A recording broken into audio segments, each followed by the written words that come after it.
ప్రతిధ్వనికి స్వాగతం. రాష్ట్రంలో పల్లె పోరుకు జంగ్ సైరన్ మోగింది. హైదరాబాద్, మేడ్చల్ జిల్లాల మినహా రాష్ట్రమంతా గ్రామాల్లో ఎన్నికల సందడి మొదలైంది. పల్లె సమస్యలు, అక్కడ ఉన్నటువంటి ప్రాంతాల అభివృద్ధి, ఆ ఎజెండాను ఒకవైపు, మరొక వైపు రాజకీయంగా అన్ని పార్టీలకు ఇవి ప్రతిష్టాత్మకంగా మారడంతో రాష్ట్రంలో మరోసారి ఎన్నికల వాతావరణం పూర్తి స్థాయిలో నెలకొంది. అన్ని పార్టీలు కూడా ప్రతిష్టాత్మకంగా తీసుకున్నాయి. కాంగ్రెస్ పార్టీ తమ పల్లె ఎజెండాను మరింత పటిష్టపరచుకోవడానికి ప్రయత్నిస్తుంది. అదేవిధంగా బీఆర్ఎస్ పార్టీ మరోసారి తమ పట్టును నిలబెట్టుకోవడానికి, గ్రామాల్లో పటిష్టంగా మారడానికి ఉపయోగించుకోవాలని ఎన్నికలను వ్యూహాత్మకంగా వ్యవహరిస్తుంది. అదేవిధంగా బీజేపీ ఇప్పటికీ అర్బన్ ప్రాంతాలతో పాటు మొదటి నుంచి కూడా గ్రామీణ ప్రాంతాల్లో కొంత వెనుకబడి ఉంది కాబట్టి అక్కడ కూడా బలం పెంచుకోవడానికి బీజేపీ మొత్తానికి అన్ని పార్టీలు వ్యూహాత్మకంగా దీన్ని ప్రతిష్టాత్మకంగా తీసుకున్నాయి. పేరుకు రాజకీయాలకు అతీతంగా పార్టీ సింబల్ లేకపోయినప్పటికీ తెర వెనుకంతా కూడా రాజకీయ పార్టీలు ముందుగానే వీటికి సంబంధించి ప్రణాళికాబద్ధంగా వ్యవహరిస్తున్నాయి. అయితే పల్లె జనం ఏమంటుంది, ఈ ఎన్నికల్లో ఎలాంటి సంకేతాలు ఇవ్వబోతున్నాయనే అంశంపై నేటి ప్రతిధ్వని చర్చలో పాల్గొంటున్న వారు అద్దంకి దయాకర్ గారు, కాంగ్రెస్ పార్టీ సీనియర్ నేత, ఎమ్మెల్సీ. అదేవిధంగా తాత మధు గారు, బీఆర్ఎస్ పార్టీ ఖమ్మం జిల్లా అధ్యక్షులు, ఎమ్మెల్సీ. ఓకే, దయాకర్ గారు, మొత్తం మీద ఎన్నికలలో దీనికి సంబంధించి పార్టీ సింబల్ లేకపోయినప్పటికీ అంతా కూడా రాజకీయంగా అన్ని పార్టీలు వారి మద్దతుదారులను గెలిపించుకోవడాలనే ఉద్దేశంతోనే పూర్తి స్థాయిలో ఎజెండాగా వెళ్ళిపోతుంది. సో కాంగ్రెస్ పార్టీ ఏ విధంగా ఈ పంచాయతీ ఎన్నికల్ని, గ్రామ పంచాయతీలకు సంబంధించి సర్పంచ్, అదేవిధంగా వార్డు సభ్యులను గెలిపించుకోవడానికి సో మీ వ్యూహం ఏంటి? ఒకటి ఏంటంటే లోకల్ బాడీ ఎలక్షన్స్ అనేవని ప్రభుత్వానికి ఒకంత సానుకూలంగా ఉండే అవకాశం ఉంటుంది. అయినప్పటికీ కూడా ఇప్పుడు జరుగుతున్న ఎన్నికల్లో బీఆర్ఎస్ చేసే ప్రచారం కాస్త నెగిటివ్ గా చేసే ప్రయత్నం చేసినప్పటికీ కూడా మొన్న జూబ్లీహిల్స్ ఎన్నికల్లో ప్రజలకు చాలా స్పష్టమైంది. అర్బన్ ఓటింగ్ అయినా సరే, ఇంకా రూరల్లో చాలా బలంగా ఉంది కాంగ్రెస్ పార్టీ. అసలు కాంగ్రెస్ పార్టీకి బలమే గతంలో రూరల్ అయింది. అలాంటిది అర్బన్ లో కూడా వస్తున్న పరిస్థితి చూస్తే మేము ఇస్తున్న పథకాలకు తాలూకు ఏవైతే అంశాలు ఉన్నాయో ప్రజలు వాటిని సీరియస్ గా గమనిస్తున్నది మనకు తెలుస్తున్నది.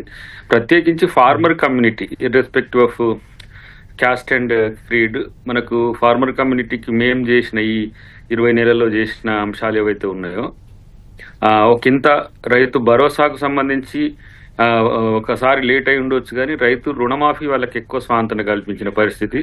ఒక 40,000 కోట్ల పైచిలకు ప్రత్యక్షంగాను, ఒక 20 నుంచి 30,000 కోట్ల రూపాయలు పరోక్షంగాను రైతు సమాజానికి కాంగ్రెస్ ప్రభుత్వం ఇవ్వడం అనేది వాళ్ళకు ఒక ఊరటనిచ్చిన పరిస్థితి. మిగతా అంశాల్లో 200 యూనిట్లు కానీ, అది ఫ్రీ యూనిట్లు మన పవర్కి సంబంధించి కానీ, సన్న బియ్యం కానీ, రేషన్ కార్డుల యొక్క చర్చ కానీ, లేదంటే ఇతరత్ర మేము ఏవైతే పథకాల రూపంలో ఇప్పుడు ఇచ్చినామో వాటికి సంబంధించిన అంశంలో ఒక స్పష్టత ప్రజల్లో ఉంది. కాబట్టి వాటిని బేస్ చేసుకొని డెఫినెట్ గా కాంగ్రెస్ కు సానుకూలంగా ఉంటుంది. సరే, గుర్తులుండవు ఏమాట కామాట, కానీ కాంగ్రెస్ బలపరిచిన అభ్యర్థులకు ఎక్కువ అవకాశం పెరుగుతుంది అనేది మా యొక్క అంచనా. అయితే వాస్తవానికి మేము ఈ 15th, 16th ఫైనాన్స్ సంబంధించిన అంశంలో గతంలో 15th ఫైనాన్స్ అప్పుడు బీఆర్ఎస్ మీద ఒత్తిడి తెచ్చినప్పటికి కూడా ఆ రోజుల్లో సరైన నిధులు రాలేదనేది ఇప్పుడు కూడా డిలే చేస్తే బీసీ రిజర్వేషన్లు అనే అంశం వల్ల డిలే అయిందనుకోండి, మళ్ళీ ఈ లోకల్ బాడీస్ కి ఇబ్బందులై స్థానిక వ్యవస్థ మొత్తం కూడా కొంచెం చిన్నాభిన్నమయ్యే పరిస్థితి ఉంటుంది. కాబట్టి ఇమీడియట్ గా ఈ ఎన్నికను కోర్టుల ద్వారా లేదంటే ఇతరత్ర ఏమంటాము కేసుల ద్వారా కూడా దీన్ని నిర్వహించాల్సి వస్తుంది. లేకపోతే 42% రిజర్వేషన్లతోనే ముందుకు పోయే పరిస్థితి ఉండేది. కానీ ఇప్పుడు ఉన్న పరిస్థితిలో సానుకూలంగా ఉందని నేను అనుకుంటున్నాను. ఓకే మధు గారు, మీ పరిస్థితి ఏంటి? మీ పార్టీ అంటే మొదటి నుంచి కూడా అంటే అసెంబ్లీ ఎన్నికల్లో వెనుకబడ్డారు, అదేవిధంగా తర్వాత అయినట్టు పార్లమెంట్ ఎన్నికలు, ఉప ఎన్నికలు, వరుస ఓటములు, మరొక వైపు పార్టీ అగ్రనేతలపై కేసులు, గోలలు. ఈ పరిస్థితుల్లో పంచాయతీ ఎన్నికలకు ఏ విధంగా వెళ్ళబోతున్నారు? పార్టీ గుర్తుల మీద జరగకపోవచ్చు, కానీ గ్రామీణ ప్రాంతాల్లో ఈ ప్రభుత్వం మీద ఉన్నటువంటి అనుకూలత కానీ వ్యతిరేకత కానీ స్పష్టమయ్యేటువంటి సమయం ఆసన్నమైందని మేము అనుకుంటున్నాం. కాకపోతే ఏంటంటే గ్రామీణ ప్రాంతాల్లో ఒక విచిత్రమైన ఎలక్షన్ జరుగుతాయి. ఎందుకంటే మెజారిటీ ఎలక్షన్స్ సరే సింబల్ లేకపోయినా పార్టీ బేస్ మీదనే జరుగుతాయి, పార్టీకి అభ్యర్థులే ఉంటారు. కానీ అక్కడక్కడ ఏంటంటే అడ్జస్ట్మెంట్లు జరుగుతాయి, ఈ పార్టీ ఆ పార్టీ అట్లా కొద్ది సంఖ్యలో. బట్ మీరన్న క్వశ్చన్కి ఏంటంటే బీఆర్ఎస్ పార్టీకి కేసులు కొత్త కాదు, అరెస్టులు కొత్త కాదు, లేకపోతే ఓటములు కొత్త కాదు. ఎందుకంటే ఇదే పార్టీ అనేక సందర్భాల్లో ఉప ఎన్నికలకు వెళ్ళాము, మేమే రెసిగ్నేషన్స్ ఇచ్చాము. ఉద్యమ సమయంలో దయాకర్ గారు కూడా ఉద్యమంలో ఉన్నటువంటి వాళ్ళే. ఒకటి బీఆర్ఎస్ పార్టీ, అది ఆనాటి టీఆర్ఎస్ పార్టీ పుట్టుకతోనే ఉద్యమాల పార్టీగా ఎన్నికల్ని ఎట్లా ఎదుర్కోవాలనేటువంటిది బీఆర్ఎస్ పార్టీకి తెలుసు. కేసీఆర్ గారు కూడా ఏ పదమైనా తెలంగాణ కోసం తునప్రాయంగా అర్పించినటువంటి లీడర్షిప్ బీఆర్ఎస్కు ఉంది. రెండో అంశం, కేసులు ఇవాళ కొత్త ఏముందండి. టీఆర్ఎస్ పార్టీ పుట్టినప్పుడే ఆనాటి కాంగ్రెస్ ప్రభుత్వం రాజశేఖర రెడ్డి గారి నాయకత్వంలో ఈ పార్టీని ఒక పసిగుడ్డుగా ఉన్నప్పుడే చంపాలనే ప్రయత్నం జరిగింది. అయినా అనేక ఆటుపోట్లను తట్టుకొని ఇదే టీఆర్ఎస్ పార్టీ నాయకత్వంలో కదా తెలంగాణ సాధించుకుంది. అన్ని పార్టీలను ఏకం చేసి తెలంగాణ అంటే నై అన్నటువంటి వాళ్ళందరి నోట జై అని అనిపించిన పార్టీ టీఆర్ఎస్ పార్టీ. కేసీఆర్ వరుస ఓటములు గానీ కేసులు గానీ పంచాయతీ ఎన్నికల్లో ప్రభావం చూపాయని చెప్తున్నారు. 100% అండి. ఎందుకంటే గ్రామీణ ప్రాంతంలో అనేక సమస్యలు ఉన్నాయి. ఈరోజు కాంగ్రెస్ పార్టీ ఇచ్చిన హామీలలో ప్రజలు అసంతృప్తి ఉన్నారు. మా దయాకర్ గారు చెప్తున్నారు రైతాంగం ఫార్మర్స్ అంతా హ్యాపీగా ఉన్నారని చెప్తున్నారు. నాకు తెలిసి గత 15 సంవత్సరాలుగా ఎప్పుడు పడిన ఇబ్బందులు రైతులు పడ్డారు. యూరియా కోసం రాత్రింబగళ్ళు నిద్రపోయి క్యూలలో చెప్పులు పెట్టుకొని నిలబడిన సంఘటన మీరు చూశారు, దయాకర్ గారు చూశారు, నేను చూశాం. ఎప్పుడు కూడా అది ఎవరి పాపం అనేటువంటిది వారికి తెలుసు. కాంగ్రెస్దా బీజేపీదా అనేది సెకండరీ ఇష్యూ. ఎందుకు ఈ యూరియా కొరత వచ్చిందని కూడా వారికి తెలుసు. కానీ రైతులు అనేవాళ్ళు ఇబ్బంది పడ్డారు అనేది వాస్తవమైన రెండు, ఈరోజు రాష్ట్ర వ్యాప్తంగా పత్తి రైతులు విపరీతమైన ఇబ్బందులు ఎదుర్కొంటున్నారు. కేంద్ర ప్రభుత్వం 8,110 రూపాయలు క్వింటాలకు మద్దతు ధర ఇస్తే ఈరోజు మార్కెట్లో వాస్తవంగా 6,000 రూపాయలకు కూడా కొనటం లేదు. దిగుబడి తగ్గిపోయింది అకాల వర్షాలకి. మా దయాకరణ చెప్తున్నాడు మేము రుణమాఫీ మొత్తం పూర్తిగా చేశాం, 40,000 కోట్ల రూపాయలు వేసినామని చెప్తున్నారు. మేము అనేక సందర్భాల్లో చెప్పాం మీరు వస్తే ఎక్కడికైనా ఏ గ్రామానికైనా వెళ్దాం, అందరికీ 100% రుణమాఫీ అయిందని అడుగుదాం. మీరు సన్నాలకి 500 రూపాయలు మీరు వడ్లకి బోనస్ ఇస్తా అన్నారు. ఎంతమందికి ఇచ్చారు ఈ రోజు వరకు? ఎంతవరకు? ఈ సీజన్లో లాస్ట్ సీజన్లో ఎంతమందికి వచ్చాయి? క్షేత్రస్థాయిలో పరిశీలన చేద్దాం. అట్లాగే అనేక వ్యవసాయం దండగా అనేటువంటి పరిస్థితి. ఎందుకంటే నేను కూడా ఒక వ్యవసాయ కుటుంబం నుంచి వచ్చినటువంటి వాళ్ళని, మా ఇంట్లో కూడా ఇప్పుడు వ్యవసాయం చేస్తాం. అత్యంత నష్టాల్లో ఉంది ఈరోజు రాష్ట్రంలో రైతాంగం. కౌలు రైతుల పరిస్థితి దారుణంగా ఉంది. కాంగ్రెస్ పార్టీ మేనిఫెస్టోలో కౌలు రైతులకి మేము కూడా ఈ రైతులతో పాటు వీళ్ళకు కూడా మేము రైతు భరోసా ఇస్తాం, రైతు బంధు ఇస్తామని చెప్పారు. వాళ్ళకి ఎక్కడ ఇవ్వలేదు. అసలు ఉన్న వాళ్ళకి అది కూడా బీఆర్ఎస్ పార్టీ గొడవ చేసి కొట్లాడి అన్ని చేసిన తర్వాత రిలీజ్ చేయడం అనేది జరిగింది. 15,000 రూపాయలు 12,000 రూపాయలు చేసిండు వాళ్ళ దయాకర్ గారు. ఇవన్నీ అడుగుదాం ఒకసారి. ఓకే దయాకర్ గారు, మొత్తం మీద మీరు చెప్పింది ఈ 2 ఏళ్ల పాలనలో గ్రామాలకు అనేకం చేశాం, ప్రజలంతా సంతృప్తి ఉన్నారు కాబట్టి ప్రజలు కాంగ్రెస్ మద్దతుదారులకే ఓటేస్తారంటున్నారు. కానీ మధు గారు చెప్తున్నది అదే మీ 2 ఏళ్ల పాలనే మీకు వ్యతిరేకంగా మారబోతుంది. ముఖ్యంగా వ్యవసాయం గ్రామీణ ప్రాంతాలకు మూలం కాబట్టి అక్కడ ఉన్నటువంటి రైతాంగం అసంతృప్తిగా ఉంది కాబట్టి మీకు మాత్రం ఓటేయరని బీఆర్ఎస్ చెప్తుంది. దీన్ని ఎలా చూస్తారు ఈ రెండింటిని? అంటే ఇప్పుడు గ్రామంలో రైతులకు వస్తున్న కష్టాలు తెలుసుకుంటారు కానీ ప్రభుత్వానికి వచ్చిన ఆర్థిక విపత్తుకు ఎవరు కారణం అనే విషయాన్ని గమనించరా? ఈ పరిస్థితుల్లో, ఇంత క్లిష్ట పరిస్థితుల్లో బీఆర్ఎస్ఏ గనక ఉండి ఉంటే ఇంకా చాలా నష్టాలు ఎదుర్కొనేటోళ్ళు రైతులు. ఇప్పుడు ఎక్కడికక్కడికి కట్టడి, ఆర్థిక దుబారాను కట్టడి చేయడమే కాకుండా ఉన్న పరిస్థితుల్లో నేరుగా పల్లెను మరింత ద్విగుణీకృతం చేసే ప్రయత్నమే రేవంత్ రెడ్డి గారు చేస్తున్నారు. ఏమున్నది? ఇప్పుడు రైతు భరోసా ఉన్నది, 10,000 కోట్లు మనం పెట్టుకోవాల్సిన అవసరం ఉంది. 10,000 కోట్ల రూపాయలు గనక, అంటే ఆ రెవెన్యూను మనం గనక ఉండి ఉంటే, మొత్తం బడ్జెట్లో రెవెన్యూ మిగులు గనక ఉండి ఉంటే అదేం పెద్ద సమస్యనే ఇంకా మిగతా పథకాలకు సంబంధించి కూడా వాళ్ళు అడుగుతారు అప్పుడప్పుడు. 2,500 ఏమైంది, బంగారం ఏమైంది, స్కూటీలు ఏమైంది అని ఇట్లాంటి చర్చకు తీస్తుంటారు. కానీ వాస్తవ పరిస్థితులు మీరు గమనిస్తే ఈ పరిస్థితి నుంచి వాటిని చెల్లించగల ఆర్థిక స్తోమత రాష్ట్రానికి ఉందా లేదా అని తెలుసుకోలేని స్థితిలో ప్రజలు, రైతులు ఉన్నారని అయితే నేను అనుకోను. అందుకని ముఖ్యమంత్రి గారు చాలా స్పష్టంగా చెప్పారు. 2 ఏళ్ళు అయింది, మొదట్లో ఈ సమస్యలన్నీ చెప్పారు. ఓకే, 2 ఏళ్ళు అయింది, మరి ఇంకెప్పుడు మెరుగుపడుతుంది? అంటే ఈ ఆర్థిక పరిస్థితి వల్ల అవన్నీ చేయలేరా? ఇక దాన్ని మళ్ళీ చేయలేమనే సమస్య లేదు ఒకటి. రెండవది ఏంటంటే ఇప్పుడు గతం కంటే కొంచెం మెరుగు కదా.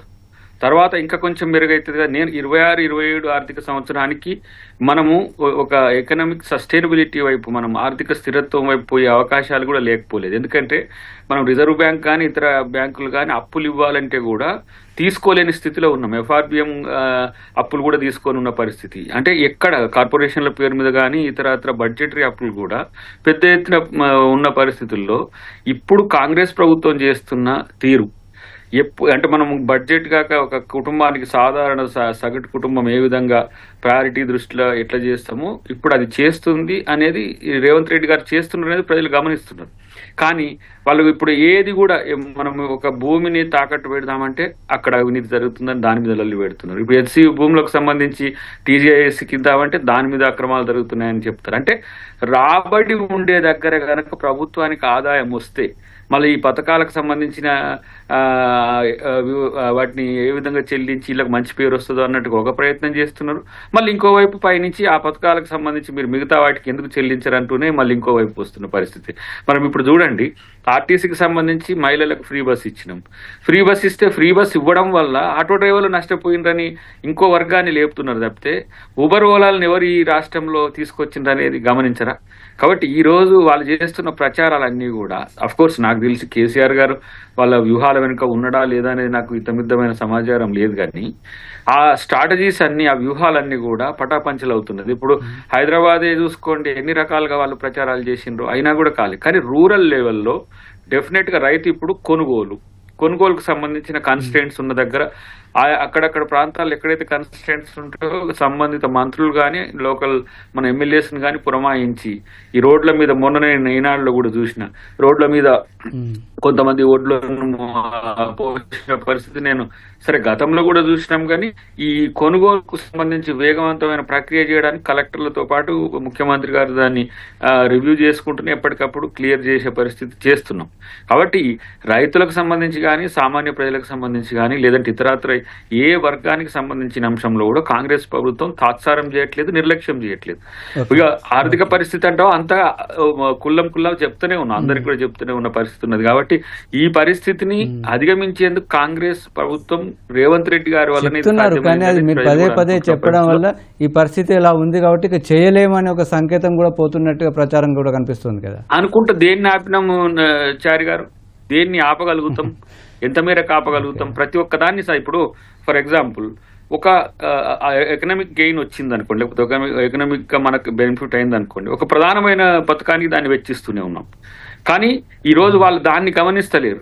మీరు అదెందుకు చేయట్లేరు అంటున్నారు. ఇప్పుడు ఫర్ ఎగ్జాంపుల్ ఇప్పుడు ఈ వచ్చిన ఈ 21 జీవోకి సంబంధించి రాద్ధాంతం చేస్తుండ్రు. కానీ దానివల్ల హైదరాబాద్కి రెవెన్యూ పెరుగుతుందా పెరగదా?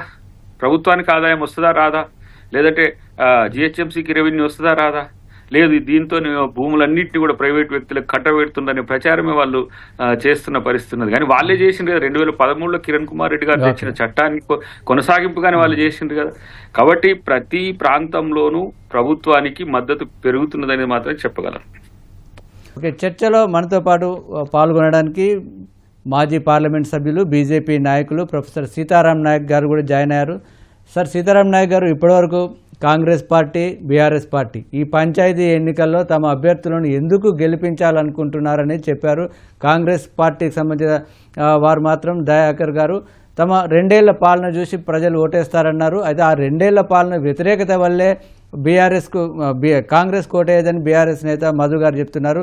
మొత్తం మీద బీజేపీ వ్యూహం ఎలా ఉండబోతుంది? మొదటి నుంచి కూడా అర్బన్లో కొంత పట్టు ఉన్నప్పటికీ గ్రామీణ ప్రాంతాల్లో బీజేపీకి పట్టు లేదని ఒక ఉంది. కాబట్టి ఈ ఎన్నికలను ఏ విధంగా మీ స్ట్రాటజీ ఏంటి, ఎలా ముందుకెళ్తున్నారు?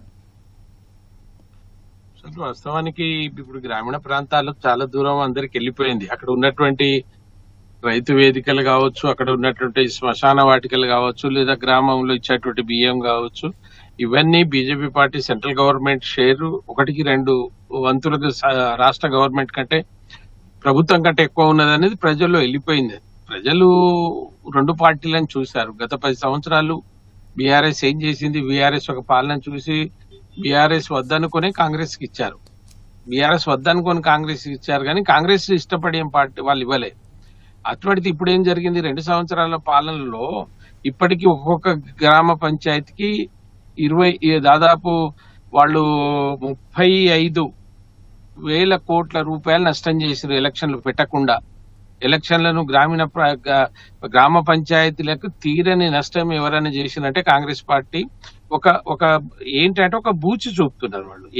మేము బీసీ వర్గాలకు సరి అయినటువంటి స్థానం ఇస్తాం, వాళ్ళకు 42% ఇస్తామని ఇన్ని రోజులు దాన్ని డ్రాగాన్ చేసుకుంటూ వస్తున్నటువంటి సంగతి మీరు తెలుసు, మాకు తెలుసు, కాంగ్రెస్ పార్టీకి తెలుసు. కాంగ్రెస్ పార్టీ ప్రభుత్వం 1994లో ఎప్పుడైతే ఇందిరాసాని కేసు వచ్చిందో, ఎప్పుడైతే కుమారస్వామి కేసు వచ్చిందో, వాళ్ళు 50% రిజర్వేషన్ దాటవద్దన్నది అది కాంగ్రెస్ పార్టీలో జరిగింది.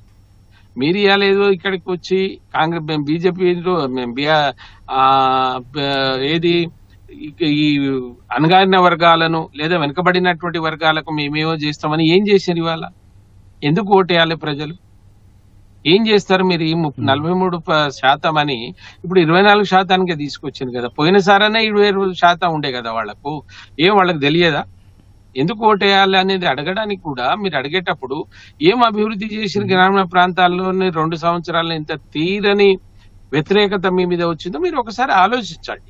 కాంగ్రెస్ పార్టీ ఆలోచించాలి. వాళ్ళ వీళ్ళని మాట్లాడే ముందు వాళ్ళని ఆలోచించాలి. స్థానిక 3,500 కోట్ల రూపాయలు ఇప్పుడే గ్రామ పంచాయతీకి 15th ఏదైతే కేంద్ర ప్రభుత్వం నుంచి రావాల్సినటువంటి ఫండ్స్ రాలేదు. ఎందుకు వస్తాయండి? గ్రామ పంచాయతీ ఎన్నికలు లేనప్పుడు, గ్రామ పంచాయతీ నడవనప్పుడు ఆ డబ్బులకు దానికి ఎవరు చెల్లించాలి? మూల్యం మీరే కదా. పోతే కామారెడ్డిలో మీరు ఒక ప్రామిస్ చేశారు. కామారెడ్డిలో బీసీ డిక్లరేషన్ అన్నారు, ఇంకో దగ్గర ఇంకో డిక్లరేషన్ అన్నారు. ఏం చేసిరు? బీసీ డిక్లరేషన్ లో మీరు మొదటి సంవత్సరం నుండి 20 లక్షల కోట్ల రూపాయలు మేము బీసీలకు ఖర్చు పెడతా ఉన్నారు కదా. ఇప్పుడు 2 సంవత్సరాలు అయింది, 40 లక్షల వేల కోట్లు ఖర్చు అయినాయా? మీరు చెప్పాలి కదా. ఇవి చెప్పకుండా మీరు మళ్ళీ ఏదో మేము మాట్లాడుతున్నాం చేస్తున్నాం అంటే ఇదేదో బుకాయించుడు అవుతుంది. సరే, వేరే వాళ్ళు ఎవరైనా టీవీలలో కూర్చొని మాట్లాడితే వేరే విషయం. ఇప్పుడు అద్దెకి దయాకర్ ఒక ఎమ్మెల్సీ, ఆయనకు ఒక అవగాహన ఉన్నటువంటి వ్యక్తి, ఆయనకు సమాధానం చెప్పాలి. మీరు కామారెడ్డిలో చేసినటువంటి ఒకటి బీసీ డిక్లరేషన్ లో మీ సక్సెస్ ఏంటిదో చెప్పండి. రెండవది, మీరు బీసీ సార్ ఒకటే నిమిషం, మీరు బీసీ నాయకులను బీసీకి రాజ్యాధికారం ఇవ్వాలి. ఎంపీటీసీ రిజర్వేషన్ ఇస్తే రాజ్యాధికారం వస్తుందా? మీ చేతిలో ఉంది కదా. ఇప్పుడు మంత్రులు ఎందుకు ఇయ్యరండి 8 మందిని? రేపు రాబోయేటువంటి ఎన్నికల్లో, శాసనసభ ఎన్నికల్లో 42% ఇస్తామని ఇవ్వవలసింది అనౌన్స్ చేయరు. ఏదైతే కాదనడానికి సీతారాం నాయక్ గారు, అదే సరే, బీసీలకు సంబంధించి పూర్తి స్థాయిలో చర్చ జరుపుదాం. ఓకే దయాకర్ గారు, ఇది అంటే సీతారాం నాయక్ గారు వర్షన్ అది. అయితే ఈ పంచాయతీ ఎన్నికలకు మీరు అన్నట్టుగా మీ పాలన, బీఆర్ఎస్ హయాంలో ఏం జరిగింది, బీజేపీ ఏం చేస్తే, ఇవన్నిటికన్నా బీసీ రిజర్వేషన్స్ అనేది ప్రధానంగా రాజకీయంగా చర్చ జరుగుతుంది. పల్లెల్లో కూడా ఇదే అంశం పైన రచ్చబండలుగానే కానీ చర్చలు జరుగుతుంది.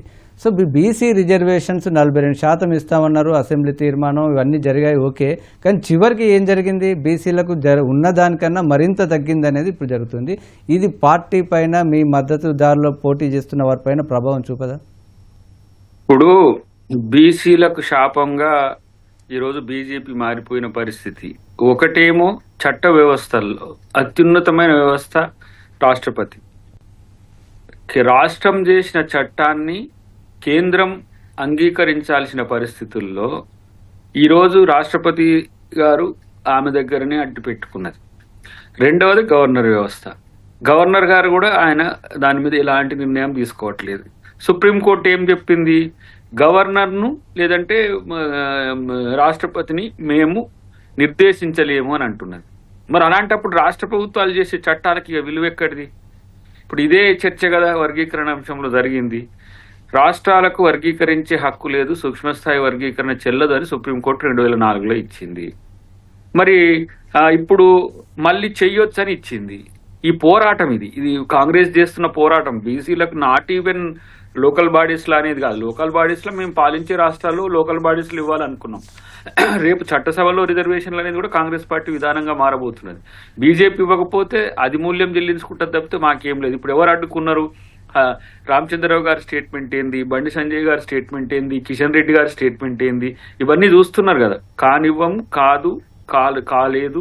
అసలు అవ్వని హామీ ఎట్లా ఇచ్చిండ్రు అంటే మరి మీరు 2 చట్టసభల్లో ఎట్లా ఒప్పుకున్నారు? శాసన మండలిలో, శాసనసభలో ఆ రోజు డిసెంట్ పెట్టి మేము పట్టించుకోము, మేము చెయ్యం, ఇది కాదు అని చెప్పొచ్చు కదా. ఆ రోజేమో ఏమంటారు డిఫరెన్స్ అవుతారు, ఆ రోజు ప్రశ్నిస్తారు, ఆ రోజు మార్చమని అంటారు, మళ్ళీ ఈ రోజేమో అది కాదంటే ఇప్పుడు కోర్టులు మనల్ని వ్యతిరేకిస్తున్నప్పుడు ప్రభుత్వం ప్రతిపక్షాలు ఒకవైపు ఉండాలి కదా. లేదు, అది కాదంటే ఎందుకు చేసిండ్రు? అది కాంగ్రెస్ వాళ్ళే చేసిండ్రు ఇదని వాళ్ళు ప్రచారం చేస్తారు. కాబట్టి మేము ఇదని కాదు లోకల్ బాడీస్ గారు అంటే మీరు మొదటి నుంచి కూడా అంటే మేము బీసీలకు 42% రిజర్వేషన్ ఇచ్చిన తర్వాతే స్థానిక సంస్థలకు ఎన్నికలు పెడతామని ముఖ్యమంత్రి నుంచి మీ గ్రామ స్థాయి నాయకుల వరకు పదే చెప్తూ వచ్చారు. ఇప్పుడు చేయలేము, అది బీజేపీ కారణమో లేకపోతే ఇంకో పార్టీ కారణమో అంటూ మీరు బీసీలకు రిజర్వేషన్స్ మీరు చెప్పినంత ఇవ్వకపోతే కాదు. ఇప్పుడు సందిగ్ధావస్థ మీరు చూడండి, ఒకవైపు ఏమో హైకోర్టుకు పోతారు స్థానిక సంస్థల్లో ఎన్నికలు నిర్వహించాలని చెప్పి, హైకోర్టు నాకు గడువు పెడుతుంది, హైకోర్టును సాటిస్ఫై చేయాలి. ఇప్పుడు ఎన్నికలు పెట్టేసరికి వీళ్ళు తొందరగా పెడుతున్నారు, బీసీలకు రిజర్వేషన్లు ఇస్తామని అని ఇవ్వట్లేరని చెప్పి ఇంకొకరు మళ్ళా కోర్టుకు పోతారు. సో దీంట్లో మేము న్యాయబద్ధంగా వ్యవహరించడం, ప్రభుత్వం ప్రజల తరపున వ్యవహరించడం మాత్రమే చేస్తుంది. ఇప్పుడు కోర్టు ఎందుకు మరి చేసిన చట్టాన్ని మీరు ఎందుకు చేస్తలేదు అని అంటే సుప్రీంకోర్టు ఏమంటుంది, హైకోర్టులోనే చూసుకొని రా అంటది. హైకోర్టు ఇప్పుడు 4 వారాలు ఒక గడువు, 6 వారాలు ఒక గడువు ఇచ్చిండ్రు. ఫైనల్ వచ్చే వరకే మరి ఇప్పుడు మళ్ళీ హైకోర్టు ఏమంటుంది, ఇంకో బెంచ్ ఏమంటుంది, నువ్వు లోకల్ బాడీస్ పెట్టవా అంటున్నారు. అందుకనే స్థానిక సంస్థల్లో సర్పంచ్లు గ్రామాలకు కూడా నిధులు రావాలని కాబట్టి మొదట దీన్ని మనం నిర్వహిస్తున్నాము. రేపు కోర్టులతో పోరాడతాం, న్యాయబద్ధంగా వచ్చిన తర్వాత మళ్ళీ ఎంపీటీసీ జెడ్పీటీసీలు మేము వాటికి 42% కోసం సీరియస్ గా మేము ప్రయత్నం చేయడానికే దాన్ని అట్లా పెండింగ్ లో ఉంచినాం. కాబట్టి ఏదో ప్రభుత్వం లీగల్ అంశాలు, సాంకేతిక కారణాలన్నీ కూడా మీరు చెప్పేటివన్నీ విని సంతృప్తి చెంది బీసీలందరూ కూడా మీకు పంచాయతీ ఎన్నికల్లో మీకు మద్దతు ఇస్తారా? ఇప్పుడు మేముగా బీసీలకు ఏం చేస్తున్నామో బీసీ సంఘాలకు తెలుసు, బీసీ జేఏసీలకు కూడా తెలుసు. ఇంతకంటే ఇంకా ఒక రాష్ట్ర ప్రభుత్వం తనకున్న శక్తి కొలది ఏ విధంగా పోరాడుతుందో మరి నితీష్ కుమార్ గారు ఎందుకు చేయలేకపోయినరో, సిద్ధరామయ్య గారు ఎందుకు చేయలేకపోయినరో ఆలోచించండి.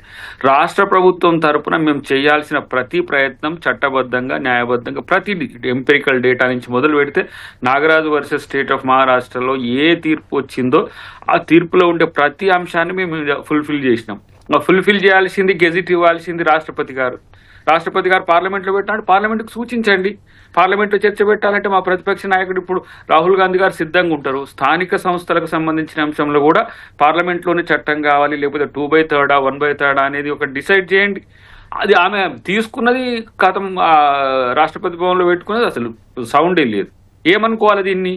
అంటే అంగీకరించినట్టు అనుకోవాలనా, వ్యతిరేకించినట్టు అనుకోవాలనా, బీజేపీ చెప్పినట్టు చేస్తుంది అనుకోవాలనా, లేకపోతే చట్టం తన ఇష్టం వచ్చినట్టు చేయవచ్చు అని అనుకోవాలనా? ఎట్లా అసలు రాష్ట్రాల స్వయం ప్రతిపత్తి అనేది ఇప్పుడు ఉమ్మడి జాబితాలో ఉన్న అంశాలంటే అడ్డు పెట్టుకోవచ్చు, రాష్ట్ర జాబితాలో అంశాలు కూడా రాష్ట్రపతి ఇట్లా వ్యవహరిస్తుంది, ఏమనుకోవాలి దాన్ని?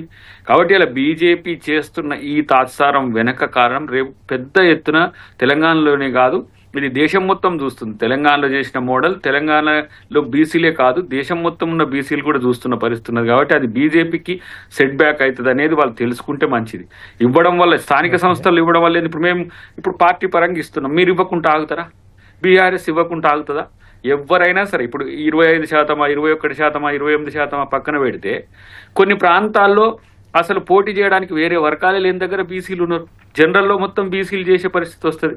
మేము పార్టీ పరంగా కూడా 42% ఇస్తాం, అవసరమైతే దానికంటే ఎక్స్టెంట్ కూడా పోతాం. ఈ కమిట్మెంట్ ఇప్పుడు అన్ని రాజకీయ పక్షాలకు ఉన్నప్పుడు చట్టం చేసే దగ్గర ఎందుకు ఈ మతలబులన్నీ, రాజకీయాలన్నీ? అది ఆలోచించాల్సిన అవసరం ఉంది. ముఖ్యంగా బీజేపీలో కొంతమంది బీసీ అంటేనే వాళ్ళకి ఏందో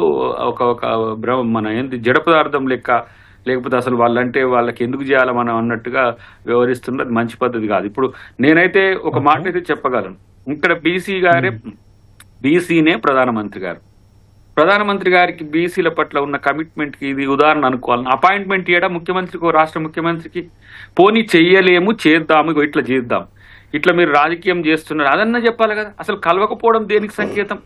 ఇది ఇప్పుడు తెలంగాణలో ఉన్న బీసీలు ఈ మాత్రం చదువుకొని, ఈ మాత్రం అవగాహన లేకుండా ఉన్నారని నేను అనుకోను. కాబట్టి మేము అడ్డుకున్నాము, ఓకే. కాంగ్రెస్ కు ఓకే. నష్టం ఓకే. జరుగుతుందనే భ్రమంలో ఉంటే వాళ్ళని నేనేం కాదండి. మధు గారు, మొత్తం మీద బీసీలకు 42% లేకుండానే ఈసారి పంచాయతీ ఎన్నికలు జరుగుతున్నాయి. దానికి కారణం బీజేపీ అని కాంగ్రెస్ అంటుంది, కాంగ్రెస్ అని బీజేపీ అంటుంది. మొత్తం మీద ఈ అంశమే ప్రధానంగా పల్లెల్లో చర్చ జరుగుతుంది. దీనిపైన బీఆర్ఎస్ ఏ విధంగా ముందుకెళ్ళబోతుంది, ఈ ఎన్నికలు ఈ అంశాన్ని ఎలా ఉంటుంది? చారి గారు, ఇప్పుడు మీరైనా దయాకర్ అన్నైనా లేకపోతే సీతారామరావు గారైనా అందరం చదువుకున్నటువంటి వాళ్ళమే, విషయ పరిజ్ఞానం ఉన్నటువంటి వాళ్ళమే. ఫస్ట్ థింగ్, కాంగ్రెస్ పార్టీ ఈ రాష్ట్రంలో బాండ్ పేపర్లకి విలువ లేకుండా చేసింది కాంగ్రెస్ పార్టీ. డిక్లరేషన్స్ పై నమ్మకం లేకుండా చేసింది కాంగ్రెస్ పార్టీ. తమిళనాడులో 69% రిజర్వేషన్స్ ఇంప్లిమెంటేషన్ అయిన టైంలో కేంద్రంలో ఎవరున్నారు? పివి నరసింహారావు గారు. కాంగ్రెస్ పార్టీ అధికారంలో ఉంది. ఆ రోజు చేసినప్పుడు ప్రాసెస్ అంతా వాళ్ళకి తెలుసు. ఎందుకంటే ఒక జాతీయ పార్టీగా అనేక సంవత్సరాలు ఈ దేశాన్ని పరిపాలించిన పార్టీగా ఒక రాష్ట్ర ప్రభుత్వము అసెంబ్లీలో తీర్మానం చేస్తే సరిపోదు, అది కేంద్రం ఆమోదించాలి, రాష్ట్రపతి ఆమోదం చెందాలి, 9th షెడ్యూల్లో పెట్టాలి, అప్పుడే దానికి జ్యుడిషియల్ రివ్యూ లేకుండా ఉంటుంది అనేటువంటి పరిజ్ఞానం అందరికీ ఉంది, పండితులందరికీ. కానీ ఇవన్నీ పక్కన పెట్టేసి ఓట్ల కోసం కాంగ్రెస్ పార్టీ కామారెడ్డి డిక్లరేషన్ పేరుతోని పట్టపగలు బీసీలని మోసం చేసింది. నెంబర్ 1. వీరు చెప్తున్నప్పుడు దయాకరణ చెప్తున్నాడు మేము పార్టీ పరంగా ఇస్తాము, ఇంకోటి అన్నాం. నేను జస్ట్ ఉదాహరణ ఖమ్మం జిల్లా ఎగ్జాంపుల్ చెప్తున్నా, మీకు ఈ పేపర్లో చూపిస్తున్నా. 595 గ్రామ పంచాయతీలు, బీసీలకు వచ్చినాయి 54. 9.1% వారి యొక్క కోటాలో వారికి రిజర్వేషన్ వచ్చింది. ఇది ఫ్యాక్ట్, ఇది కలెక్టర్ గారి నుంచి వచ్చినప్పుడు డేటా ఇది. దీంట్లో బీసీసు అండ్ అన్రిజర్వ్డ్ కలిపి వచ్చినటువంటివి 48.8, అంటే ఈవెన్ 50% రిజర్వేషన్ కూడా క్రాస్ కాలేదు. ఇది ఖమ్మం జిల్లా పరిస్థితి చెప్తున్నాను. రాష్ట్రం గురించి మనం ఇంకా ఆలోచించాల్సిన అవసరం లేదు. 40,000 కోట్లు ఇస్తాము, బీసీలను ఉద్ధరిస్తాము, లేకపోతే ఒకటి అందరూ తెలుసండి, ఎన్టీ రామారావు గారి దగ్గర నుంచి మొదలు పెడితే చంద్రబాబు నాయుడు గారు, రాజశేఖర రెడ్డి గారు, కేసీఆర్ గారి ప్రభుత్వం, అన్ని ప్రభుత్వాలు తీర్మానాలు చేసినాయి.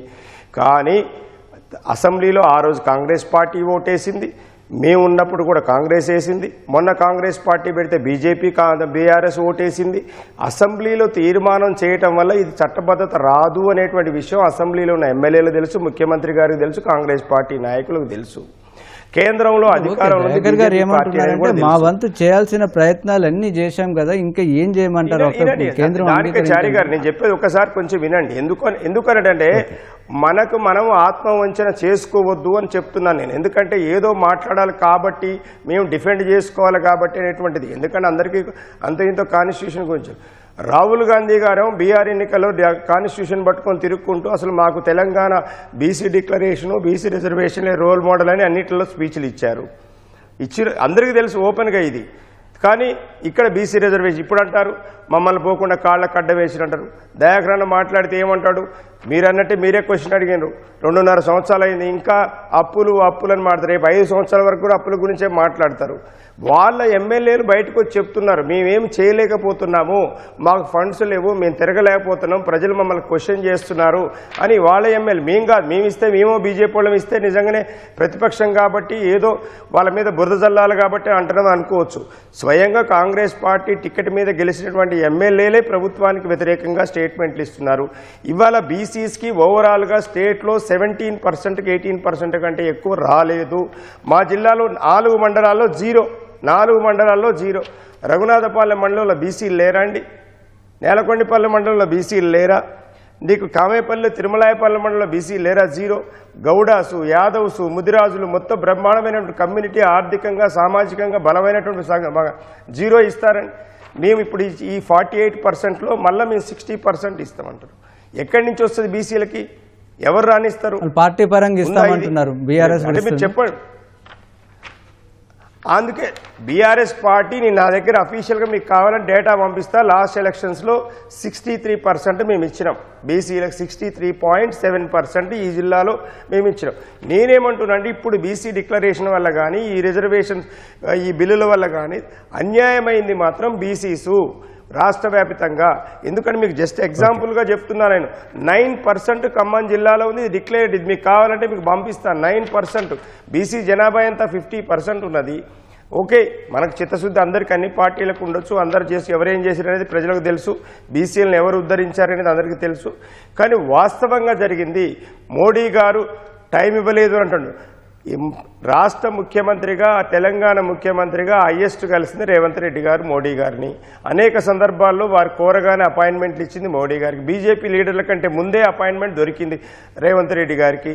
అయినా నేను అడుగుతున్నాను, కాంగ్రెస్ పార్టీకి నిజంగా చిత్తశుద్ధి ఉంటే ఇక్కడ ఉన్నటువంటి ప్రతిపక్షాలందరినీ కూడా కూడగట్టుకొని మాకు క్రెడిట్ రావద్దు, అయినా బీసీ రిజర్వేషన్ ఇంప్లిమెంట్ కావాలని నిజంగానే కోరుకొని ఉంటే ఇక్కడ బీజేపీ 8 మంది ఎంపీలు, అట్లాగే కాంగ్రెస్ పార్టీ 8 మంది ఎంపీలు, మాకున్న 4 రాజ్యసభ సభ్యులు, లేదా మొత్తం ప్రభుత్వం మీద ఒక ఒత్తిడి తెచ్చేటువంటి ప్రణాళిక లేకుండా ఏదో తూతూ మంత్రంగా జంతర్ మంతర్ కాడ ఒక ప్రోగ్రాం పెట్టి దానికి ఖర్గే గారు రారు, సోనియా గాంధీ గారు రారు, రాహుల్ గాంధీ గారు రారు, ఎవరు రారు, వీళ్ళు పోయి మాట్లాడతారు. కానీ అదే రాహుల్ గాంధీ గారు బీహార్ వెళ్ళి మొత్తం మాకు తెలంగాణ రోల్ మోడల్ అంటాడు. మరి ఏం రోల్ మోడల్? బీసీకి 9% 10% ఇచ్చి రోల్ మోడల్ అవుద్దా? ఉన్నది ఉడబిక్కినట్టు ఉన్నది.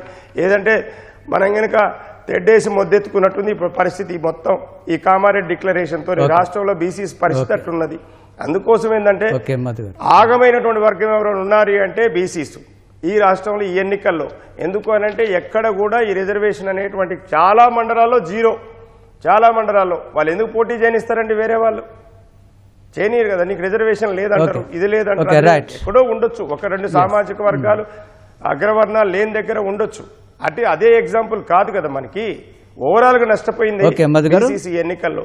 ఓకే, సీతారాం నాయక్ గారు, మొత్తం బీసీల మీరు అన్నట్టుగా బీసీల అంశమే ప్రధానంగా జరుగుతుంది. అయితే దీనికి అంతటికి కారణం అసలు బీజేపీ, అదేవిధంగా కేంద్రంలో ఉన్నట్టు బీజేపీ ప్రభుత్వమే కాకుండా ఏంటి తమ అన్ని కూడా ప్రయత్నాలు చేశామని కాంగ్రెస్ చెప్తుంది. 2 పార్టీలు సమాన కారణమే అని బీఆర్ఎస్ చెప్తుంది. మొత్తం మీద ఈ బీసీ అంశం ఈసారి బీజేపీకి ఏ విధంగా ఇవ్వబోతుంది? మొత్తం కాంగ్రెస్ పార్టీ అయితే వాళ్ళు పార్టీ పరంగా ఇస్తామంటున్నారు, 42 కన్నా ఎక్కువ ఇస్తామంటున్నారు. బీజేపీ ఎంత ఇస్తుంది? సార్, ఈ దేశాన్ని పరిపాలించింది ఎక్కువ సంవత్సరాలు, దాదాపు 64 సంవత్సరాలు ఏకధాటిగా కాంగ్రెస్ పార్టీ, వేరే పార్టీలు సార్. ఇప్పుడు 10 సంవత్సరాలు, 10 నుంచి 12 సంవత్సరాలు భారతీయ జనతా పార్టీ, అంతకుముందు 5 సంవత్సరాలు కొన్ని ప్రతిపక్షాలు కలిసి పరిపాలించారు. కానీ ఈ దేశాన్ని పూర్తి స్థాయిలో పరిపాలించింది కాంగ్రెస్ పార్టీ. ఆ కాంగ్రెస్ పార్టీలో మీకు ఒకటి నిజం చెప్పాలి, మరి వాళ్ళు వింటున్నారా లేదా వినే ప్రజలన్నా దయచేసి గమనించండి. కాంగ్రెస్ ఇప్పుడు బీజేపీ పార్టీ వీళ్ళు ఏదో పంపిస్తే భారతీయ జనతా పార్టీ 43% చేస్తే బీసీలకు వచ్చేది ఏందో ఒకటి చెప్పమనండి. పెద్దలు ఎమ్మెల్సీ గారిని చెప్పమనండి. ఈ 42% తోని బీసీలకు వచ్చే రాజ్యాధికారం ఏంది? మీ చేతిలో ఉన్నది ఎందుకు చేస్తలేరు అనేది నా ప్రశ్న. దానికి సమాధానం చెప్పాలి. రెండవది సార్, 1953 చారి గారు 1953లో మొదటి కమిషన్ వేసేసారు, BC commission, Congress party Nehru గారి హయాంలో. కాకా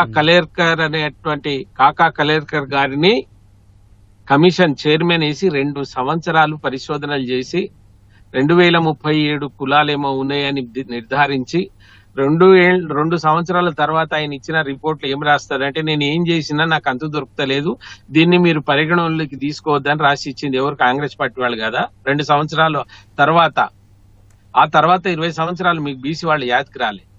బీసీ కులాలు ఇప్పటికీ యాదకు వచ్చినాయి. తెలంగాణలో కూడా 45 సంవత్సరాలు పరిపాలిస్తే మీకు ఏం తెలియలేదు. కానీ ఇప్పుడు 5 మేము తెలంగాణలో మేము లేము కూడా, మేము పరిపాలించలేదు. మీరు ఇప్పుడు మళ్ళీ మీరే పరిపాలించిన, మీరే మళ్ళీ దాంట్లో దీనికి వచ్చి బీసీలకి ఇవ్వాలి. మీకు తెలియదా? 50% దాటొద్దని మీకు తెలియదా? మీ అప్పుడు చేయలేదు. ఎందుకు చేయలేదు? కాంగ్రెస్ పార్టీ ఎప్పుడైతే 1993లో ఇది వచ్చినప్పుడు ఎందుకు మీరు అదే రోజు దీన్ని తీసేసి 9th షెడ్యూల్ లో పెట్టుకోవచ్చు, బీసీ వాళ్ళని పెట్టలే? ఆ ప్రేమ ఉంటే. అయినా మీరు ఇప్పుడు మీరు తెచ్చే 43% ఒకవేళ అమల్లోకి వచ్చినా బీసీలకు వచ్చేది ఏముందండి? ఆ 4 గీక్కోవడానికి పనికి రాదన్నది సమాజం చెప్తా ఉంది. పోటీ చేసే ఎంపీటీసీలు చెప్తా ఉన్నారు. ఏముంది దాంతో? అది ఎప్పుడు తీసేస్తారో దాన్ని తెలియదు. సరే, ఈ అంశం కాకుండా బీజేపీ, కాంగ్రెస్ కానీ బీఆర్ఎస్ అనేది ఏంటంటే బీజేపీ కేంద్రంలో ఉంది, ఆ రాజ్యాంగ సవరణ చేయొచ్చు, 9వ షెడ్యూల్ పెట్టుకోవచ్చు. ఆ రాష్ట్రంలో ఉన్నటువంటి బీజేపీ ఎంపీలు ఇలాంటి నాయకులు ఎందుకు ఒత్తిడి చేయట్లేదని? దేనికి సవరణ చేస్తారండి? కాంగ్రెస్ పార్టీ ఇక్కడ నువ్వు ప్రతిపక్షంలో ఉన్నావు, నువ్వు కాంగ్రెస్ ను దిక్కు మోసం చేసుకుంటా ఏదో మేము 42 ఎక్కడ సార్? 27% కదా. 27% ఆల్రెడీ అమల్లో ఉంది కదా. వచ్చేది 15% కదా. అయినా మేమేమంటున్నాం, దీనికి ఇంత బీజేపీ పార్టీ ఇంత పెద్దగా పొట్లాడవలసిన అవసరం ఏముంది? నువ్వు చేసుకుంటే చేసుకో, నువ్వు 45 ఇస్తావా 50 ఇస్తావా? ఒకటే చారి గారు, మీరు కూడా ఆలోచించాలి. రాజ్యాధికారం బీసీలకు ఇవ్వాలి, బీసీలకు ఎంత వాటా ఉంటే అంత పోగు పెట్టమనేది రాహుల్ గాంధీ గారు చెప్పారు. ఎందుకు ఇక్కడ మా బీసీ నాయకులు, మా దయాకర్ గారు 8 మంది మంత్రులను ఇస్తలేరు, అది చెప్పరాదు సార్. దీన్ని పట్టుకొని ఏం చేస్తారు? ఏం రాజ్యాధికారం వస్తుంది వీళ్ళకి? ఈ జడ్పీటీసీలు ఎంపీటీసీలకి కేవలం మంత్రి పదవులు, ఎమ్మెల్యేలు, ఎంపీలు ఉంటే చాలు, పంచాయతీలో 42% అవసరం లేదంటున్నారా? నేను అవసరం లేదనిలే, దయచేసి మీరు గమనించాలి. వాళ్ళకి 50% ఇచ్చినా తప్పు లేదు. వీళ్ళే కదా కులాలు 50.7% ఉన్నదని అవార్డు తీసుకున్నది రేవంత్ రెడ్డి గారే కదా. మరి ఎందుకు చేయలేకపోతున్నారు? ఆ స్థాయిలో మీరు ఇప్పుడు జనరల్ లో ఇచ్చేయండి, ఎవరు వద్దు అంటున్నారు? దీన్ని రాజ్యాంగం ఇప్పుడెందుకు అడుగుతున్నావు? నువ్వు 60 సంవత్సరాల అధికారంలో ఉన్నప్పుడు ఎందుకు అడగలేదు అంటున్నా నేను. కాదనేది తెలుసు కదా మీకు. సీతారామన్ గారు, ఓకే సరే, బీసీ అంశం ఇదంతా ఒక ప్రధాన అంశం. అయితే పల్లెల్లో అనేక సమస్యలున్నాయి. సర్పంచులు, వార్డు సభ్యులు ఎప్పుడు వినండి చారి గారు, ఎప్పుడు కాంగ్రెస్ పార్టీ బీజేపీ బీసీని అన్యాయం చేసింది అనవద్దు. మొదటిసారి అన్యాయం చేసిందే కాంగ్రెస్ పార్టీ. 1953లో మీరు కమిషన్ వేసినరా లేదా? ఆ కమిషన్ ఏందో ఒకసారి చెప్పమనండి సార్. మీరు మోసాలు చేసి బీజేపీ పార్టీ మీద తొలుస్తారేంది? రేపు కులగణన జరిగితే ఎవరి వాటా, ఎవరి రిజర్వేషన్ ఎంత వస్తుందో ఇదే భారతీయ జనతా పార్టీ చేస్తుంది. ఆల్రెడీ మోడీ గారు డిక్లేర్ చేశారు కులగణన చేస్తామని. ఆ కులగణన ప్రకారంగా దేశం అంతా వస్తుంది. కానీ మేమేదో ఇక్కడ లేవని, మీరు ప్రతిపక్షంలో ఉన్నారని ఒక రాయి వేసేటువంటి ప్రయత్నం తప్ప దాంట్లో ఏమీ లేదు. ఓకే దయాకర్ గారు, సరే, బీసీ అంశం చాలా కీలకం. వీటికన్నా ఇప్పుడు పంచాయతీల్లో అనేక సమస్యలున్నాయి, ఇంకా చాలా అభివృద్ధి జరగాల్సి ఉంది. మనం హైదరాబాద్ లాంటి మహానగరాలతో పోలిస్తే ఇంకా అక్కడ నిధుల కేటాయింపు జరగాల్సి ఉంది. ఇప్పుడున్నటువంటి సర్పంచులు, వార్డు సభ్యులకు చాలా కీలకం. కాబట్టి ఆ అంశాలపైన అసలు కాంగ్రెస్ పార్టీ అభివృద్ధి ఎజెండాగా ఏ విధంగా ముందుకెళ్ళబోతుంది? సరే, 2 ఏళ్లలో ఏం చేశారు, ఇక ఏం చేయబోతారు? ప్రభుత్వం తరఫున మీరు ఇచ్చే హామీ ఏంటి? ఇప్పుడు రూరల్ తెలంగాణ విషయంలో ఎన్నికల కోణం నుంచి కాకుండా అభివృద్ధి సంక్షేమం కోణం నుంచే ఈరోజు కాంగ్రెస్ పార్టీ, కాంగ్రెస్ ప్రభుత్వం చూసింది. ఇప్పుడు వారు చెప్తున్నట్టుగా ఈ బ్యాగేజ్ అంతా కాంగ్రెస్ నష్టం చేయడం వల్ల అని అనుకునే స్థితిలో బీసీ నాయకులు లేకపోతే రూరల్ పీపుల్ ఉన్నారని నేను అనుకోను. సరే, బీసీది ఒక అంశం, ప్రధానమైన అంశమే. మిగతా అంశాల్లో ఎక్కడ కాంగ్రెస్ ప్రభుత్వం తక్కువ చేసింది? ఇప్పుడు ఈ 20 నెలల్లో లేదంటే 2 సంవత్సరాలు పూర్తిగా వస్తున్న క్రమంలో. కాబట్టి వాళ్ళు ఏం చేశారు? స్పెసిఫిక్ గా చెప్పండి. పంచాయతీల అభివృద్ధి కోసం, గ్రామాల అభివృద్ధి కోసం ఏం చేశారు? ఇప్పుడు పంచాయతీలు దాదాపు నాకు తెలిసి 2వ సంవత్సరం, అంటే 1.5 సంవత్సరాలు దాటి వాటికి ప్రజాప్రాతినిధ్యం లేకపోవడం వల్లనే కదా ఈ ఎన్నిక తీసుకొచ్చేది. గ్రామాల్లో సంబంధించిన స్థానిక రోడ్లు కానీ లేకపోతే ఇతరత్ర అంశాలు, అంటే గ్రామ పంచాయతీ చేసేవి కాకుండా గ్రామ పంచాయతీయేతర సంబంధించిన అంశాల్లో, అభివృద్ధికి సంబంధించిన అంశాల్లో ఎక్కడ కూడా కాంగ్రెస్ ప్రభుత్వం ఎక్కడ కూడా నెగ్లెక్ట్ చేయలేదు.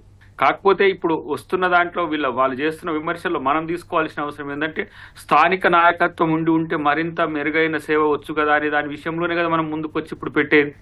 బీసీ అనే అంశం మాకు వ్యతిరేకత వీళ్ళు తీసుకొస్తారని తెలిసినా కూడా ఇక ఇంత మొండిగా మనం పోతే కూడా, అంటే మొండిగా అంటే మేము అసలు ఈ స్థానిక సంస్థల్లో బీసీ రిజర్వేషన్లు ఇవ్వకుండా ఎన్నిక చేయొద్దని పార్టీ సీరియస్ గా నిర్ణయం తీసుకున్న దశ నుంచి మరి మనం మళ్ళీ కోర్టులను కూడా గౌరవించాలి. కాబట్టి మనకు మళ్ళీ ఆలోచించి ఇది ఒక్క ఎన్నిక, ఇది సర్పంచ్ ఎన్నికని చేద్దామని ఆలోచన చేసినాం. కాబట్టి ఉన్న పరిస్థితుల్లో నేనేమంటా, బీజేపీ నాయకులు కూడా ఇక్కడ కేంద్ర మంత్రులు ఉన్నారు, వాళ్ళు 8 ఎంపీలు గెలిచిండ్రు, మిగతా ఎమ్మెల్యేలు 8 మంది గెలిచిండ్రు, మొన్న ఎమ్మెల్సీలు కూడా ఒక 2-3 గెలిచిండ్రు. సిద్ధరామ నాయక్ గారు చెప్పాలి. ఇప్పుడు ఏమైనా రాష్ట్ర ప్రభుత్వం ఏం చేస్తలేదని చెప్పడం తప్పితే, కేంద్రం నుంచి ఈ డెవల్యూషన్ ఆఫ్ ఫండ్స్ లేకపోతే స్టేట్ బేస్డ్ ఫండ్స్ ఇట్లా వచ్చుడు తప్పితే వాళ్ళ అదనంగా ఈ రాష్ట్రానికి ఒక పని ఏమైనా చేస్తుందా అంటే సందర్భం ఇగో సాఫ్రాన్ కంపెనీ వచ్చింది. ఇప్పుడు ఏం చేయాలి? డిబేట్ ప్రారంభంలో అదే చెప్పారు, మీరు చేస్తున్న ప్రతి పనిలోనూ కేంద్రం నిధులే ఉన్నాయంటున్నారు. టీఆర్ఎస్ బీజేపీ విమర్శ కోసం మమ్మల్ని విమర్శిస్తుండ్రు, కానీ వాళ్ళు ప్రభుత్వంలో ఉన్నా కూడా ఇంతకంటే సరైన నిర్ణయాలు తీసుకుంటారని నేనైతే అనుకోలేదు. ఎందుకంటే న్యూట్రల్ గా మనం మాట్లాడితే ఏదో రాజకీయ సేక్ ఆఫ్ డిస్కషన్స్ కాకుండా, పొలిటికల్ డిస్కషన్ కాకుండా ఉన్నది ఉన్నట్టుగా పారదర్శకంగా పరిపాలనే ప్రజలు మాకు ఓటేసే విధంగా ఉంటుందని నేను అనుకుంటున్నాను.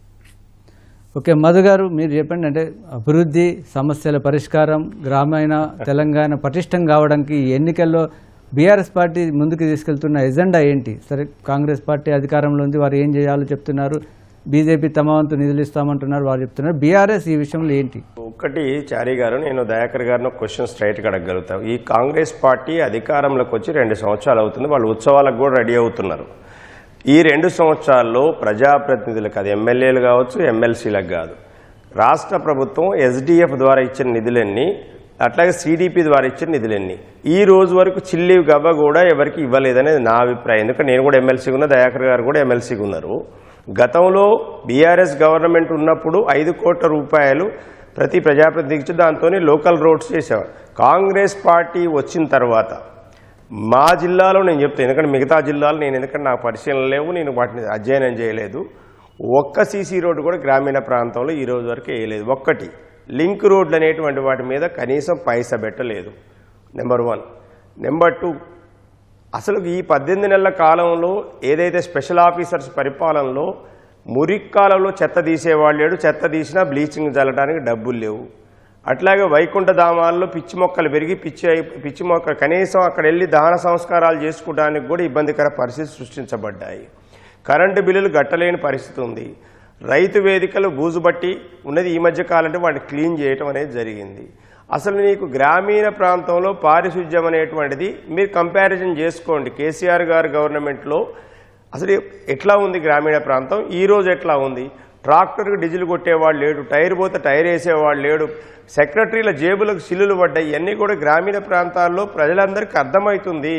ఎందుకంటే ఒకప్పుడు తెలంగాణలో గ్రామ ప్రాంతాలు ఏ విధంగా ఉన్నాయి, తెలంగాణ వచ్చిన తర్వాత గ్రామ ప్రాంతాలు ఏ విధంగా ఉన్నాయి నేను చెప్పట్లే. కాంగ్రెస్ బీజేపీ లీడర్లు అక్కడెక్కడ ప్రైవేట్ డిస్కషన్లు చెప్తున్నారు, ఏమయ్యా కేసీఆర్ గారు వచ్చిన తర్వాతనే మా ఊర్లు శుభ్రంగా ఉన్నాయని చెప్పేసి చాలామంది చెప్తున్న విషయం. ఎందుకు దానివల్ల ఎందుకు అంటే మీరు ఎంత బడ్జెట్ అలొకేట్ చేసినారు, మీకు ఇబ్బందులు ఉండొచ్చు, నేను కాదంటలేదు. కానీ ఈ 2 సంవత్సరాలు గ్రామ పంచాయతీలకు మీరు ఇచ్చినటువంటి డబ్బులు ఎన్ని, అక్కడ జరిగిన అభివృద్ధి ఏంది? మీరు ఎక్కడైనా డిబేట్కి సిద్ధం, ఇబ్బంది ఏం లేదు. ఎందుకంటే మేము పల్లెటూరులో ఉండేవాళ్ళమే. కాబట్టి గ్రామ ప్రాంతాల రూపురేఖలు మార్చింది బీఆర్ఎస్ పార్టీ, కేసీఆర్ గారు. దాన్ని భ్రష్టు పట్టించింది కాంగ్రెస్ పార్టీ. వాళ్ళకున్న అనుభవం వల్ల కావచ్చు, లేకపోతే ఓవర్లుకింగ్ కావచ్చు, లేకపోతే ఇంకోటి కావచ్చు, పైసలు ఇవ్వకుండా ఎండబెట్టారు గ్రామీణ ప్రాంతాలని. జియాలకు ఈ రోజు కూడా సెక్రటరీలు మా ఉద్యోగాలు వదిలిపెట్టిపోతాం, దండం పెడతాం సార్ అని సెక్రటరీలు వచ్చి చెప్తున్నారు. గొడవ పెట్టంగా మొన్న లాస్ట్ కొద్దిగా రిలీజ్ చేసిండ్రు. ఇప్పటికే గ్రామీణ ప్రాంతాల్లో చాలా ట్రాక్టర్లు మూలకబడి ఉన్నాయి, ట్యాంకర్లు మూలకబడి ఉన్నాయి. వైకుంఠ ధామాల కాడ కనీసం కూడా దొరకని పరిస్థితి. పంచాయతీల్లో ఇప్పటివరకు సర్పంచులు, వార్డు మెంబర్లు లేకపోవడం కొంత సమస్య. ఎన్ని రోజులు చెప్తారండి? ఆర్థిక పరిస్థితి బాగాలేదని ఎన్ని రోజులు చెప్తారు? రేపు 2027 వరకు కూడా అదే చెప్తారేమో ఇంకా వాళ్ళు. అంటే ఆర్థిక పరిస్థితి బాగుందా లేదా అనేది ఎన్నికల మేనిఫెస్టో తయారు చేసుకున్న వాళ్ళకేమో చదువుకున్న వాళ్ళు కాదు కదండి. బట్టి గారు లాంటి వాళ్ళు ఇక్కడ అపోజిషన్ లీడర్ కూడా, దయాకర్ గారు కూడా వారు లీడర్గానే ఉన్నారు. వారు చదువుకున్నటువంటి వారు, వారికి విషయ పరిజ్ఞానం, అందరికి కాంగ్రెస్లో చాలా మందికి విషయ పరిజ్ఞానం ఉన్నాళ్ళు. శ్రీధర్ బాబు గారు లాంటి వాళ్ళు, లేకపోతే ఉత్తమ్ కుమార్ రెడ్డి గారు అందరికీ తెలుసు రాష్ట్రం ఏముంది, ఎంత దేనికి. సరే, ఇప్పుడు ఈ పంచాయతీల్లో ఇవన్నీ సమస్యలు ఉన్నాయి అంటున్నారు మీరు. సరే, మీ మద్దతుదారులను, మీ పార్టీ నాయకులను గెలిపిస్తే ఇవన్నీ ఎట్లా పరిష్కరిస్తారు? మీ ఎజెండా ఏంటి? మేము ఇచ్చే హామీ? మేము దీన్ని ఎజెండాగా తీసుకెళ్తున్నాం. మేమేమంటున్నాం అంటే కంపేర్ చేయమంటున్నాం. కేసీఆర్ గారి పరిపాలనలో ఉన్న గ్రామ ప్రాంతాల్లో ఉన్న పరిస్థితులు ఏంటి, ఈ రోజు 2 సంవత్సరాల్లో ఉన్న కాంగ్రెస్ పార్టీ పరిపాలన ఉన్న పరిస్థితులు ఏంటి, ఈ రెండింటి మధ్య వ్యత్యాసం చూసి ఓటేమని అడుగుతున్నాం మేము. ఇప్పుడు కాదు నగేష్ గారు, ఇప్పుడు 3500 ఇండ్లు ఒక నియోజకవర్గానికి ఇచ్చినాం ఈ ఒక ఆర్థిక సంవత్సరంలోనే. ఎప్పుడైనా డబుల్ బెడ్రూమ్ ఇండ్లో ఇంకే ఇండ్లో ఎప్పుడైనా బీఆర్ఎస్ ప్రయత్నం చేసిందా? ఇప్పుడు దీనికి కూడా సెంట్రల్ గవర్నమెంట్ వస్తారు, వాళ్ళు ఇచ్చేది 1,90,000 వరకే, 89,000, 1,89,000, 1,83,000 ఇస్తారు ఒక ఇంటికి. 5 లక్షల రూపాయలు కాంగ్రెస్ పార్టీ ప్రభుత్వం ఇస్తున్నది ఎందుకు? ఇప్పుడు ఇంత ఆర్థికలేమే కదా. 5 లక్షల రూపాయలు జనరల్ గా కట్టుకుంటే వాళ్ళకు, 6 లక్షలు ఎస్సీ ఎస్టీలకు సంబంధించిన అంశంలో ఇప్పుడు ఆ ఇండ్లు కట్టే అంశం అనేది ప్రజలు పాజిటివ్ గా తీసుకోరా?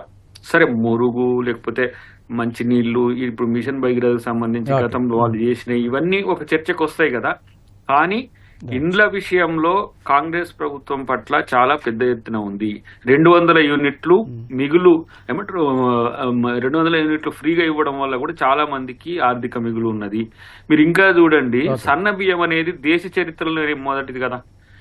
ఇక్కడికి వచ్చి బీజేపీ నాయకులు సన్న బియ్యం role model to the India అని చెప్తున్నారు కదా. వాళ్ళు పాలించే రాష్ట్రం పెట్టాలనుకున్నారు కదా.